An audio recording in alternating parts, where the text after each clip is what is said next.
Series 8 of Red Dwarf for the most part is bad, but not in the way that's harmless and fun to rip into. As I covered in the series overview, there's a lot of icky, problematic stuff going on, like the way non-consent is repeatedly treated as a punchline by Doug Naylor. Only the Good is far from the worst offender in that regard, which makes it a lot easier to talk about. However, structurally the episode is still a mess, and does showcase some of the other recurring faults of the series which we're going to be breaking down today.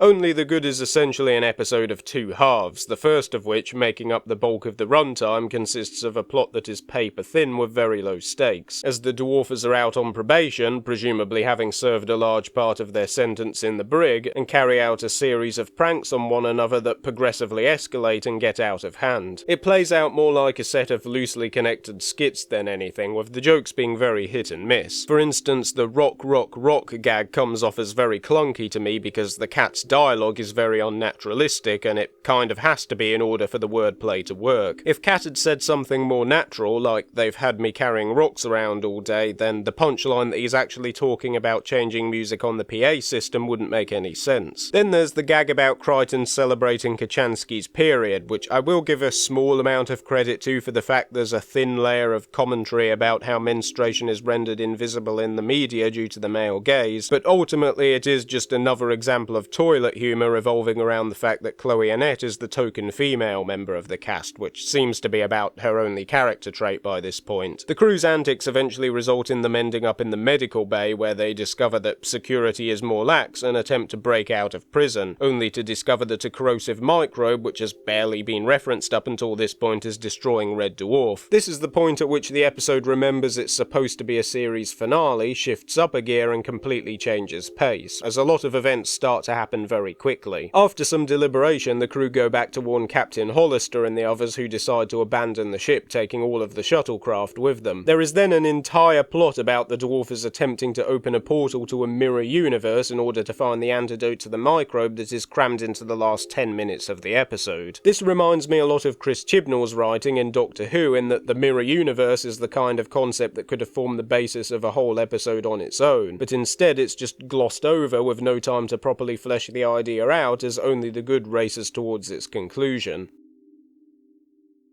It's tempting to blame the uneven pacing on the fact the finale was originally intended to be a two-parter. However, from what I understand, the final episode as originally planned would have seen the Red Dwarf ship returning to Earth, crash landing and taking out several famous historic landmarks in a sequence which far outstripped what could realistically be achieved on the show's budget. This was all part of the ambitious setup for the Red Dwarf movie Doug Naylor had planned but was never able to get off the ground. The fact that Only the Good is such a mess with its pacing and tone can probably be attributed more generally to the simple fact that everything had to be changed at the last minute, and I really do mean at the last minute. There are multiple alternate endings to the broadcast version which nearly made it to screen, including one that was actually filmed, in which Rimmer successfully memorises how to say cesium, frankolific, mixialibidium, rixie dixie dexy droxide, that's the name of the antidote, and uses it to save the ship. And yes, I do know how to say that without looking it up because I'm that much of a nerd. Anytime there are multiple versions of something recorded, you can bet there were some pretty late decisions being made in production, as they wouldn't have spent that extra time and money on filming otherwise. The ending that we got does actually work quite well, as there's a real apocalyptic sense of high stakes once Rimmer returns to his own reality and finds the ship being destroyed, with flames and rubble shooting everywhere. It's reminiscent in some ways of the Doctor Who story Logopolis, where the visual of rocks crumbling and characters fading out of existence really sells the fact that the universe is being consumed by entropy. It is a bit weird with hindsight that in what would turn out to be the final moments of the original BBC era of Red Dwarf, the episode decides to focus exclusively on Rimmer, almost as if acknowledging that although Lister is ostensibly the main character, it had really become Chris Barry's show. Him literally kicking Death in the balls is a funny gag to end on, though. Doug Naylor has deliberately made a point of leaving this cliffhanger unresolved, but considering that when the show returns, Rimmer is once again a hologram, we can assume that Death probably got his revenge ends shortly afterwards. Red Dwarf does have a precedent for its writing being rushed, as the Series 6 finale Out of Time has the cast reading from autocue due to the fact that changes were still being made to the script as the episode was being recorded. Somehow on that occasion it seems Grant and Naylor got away with it, as Out of Time still ended up being a classic, but as Chris Chibnall will attest to with Doctor Who, handing in your homework at the last minute as a first draft is generally never the smartest idea, and Doug Naylor paid the price for that in Series 8 with only the good. Still, as I alluded to at the beginning, at least there is nothing that is actually uncomfortable to watch in this episode, and I'll certainly take sloppy, uneven pacing over whatever Doug Naylor thought he was trying to do with Crikey TV. This is Midnight Chimes, still waiting for the last train home.